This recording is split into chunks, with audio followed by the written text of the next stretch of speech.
औज़ु बिल्लाहि मिनश्शैतानिर्रजीम बिस्मिल्लाहिर्रहमानिर्रहीम। देखती आंखों सुनते कानों को मेरी तरफ से अस्सलामु अलैकुम। नाज़रीन कराम, आज मैं एक ऐसे घराने पहुंचा हूं जो बहुत ज़्यादा ही परेशान है। आइए मैं उनसे आपकी मुलाकात करूँ। अस्सलामु अलैकुम। बीबी जी क्या हाल है? ठीक ही बाजी तुम्हारी क्या मसाइलन, क्या परेशानियन?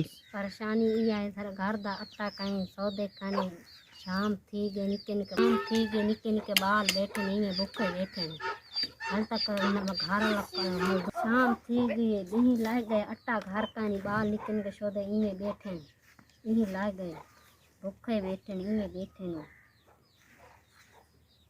घर दा अट्टा का नहीं रोंदे बैठे भूखे बैठे। नाज़रीन कराम, इस बाजी का कहना है कि शाम हो चुकी है और मेरा कमाने वाला बिल्कुल कोई नहीं है। मैं बहुत ज़्यादा ही परेशान हूँ। मेरे घर में आज दूसरा दिन है, आटा तक नहीं है। प्लीज़ मेरी तमाम देखने वालों से यही रिक्वेस्ट है कि इस बहन जी की मदद करें। अपनी हलाल कमाई में से अपने बच्चों का सदका, अल्लाह ताला आपको अजर देगा।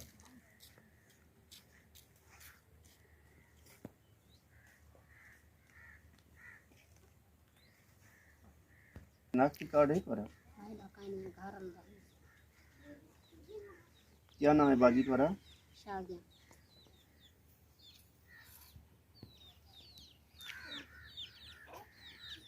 खावन का क्या नाम है?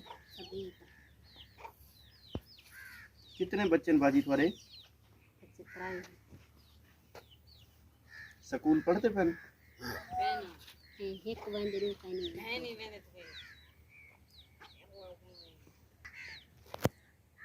ठीक है बाजी, असा थोड़ा नाम लेगी तो इंशाल्लाह अल्लाह दा प्यारा कुछ ज़रूर तुम्हारी मदद करे सी। तब तक के लिए अल्लाह हाफ़िज़।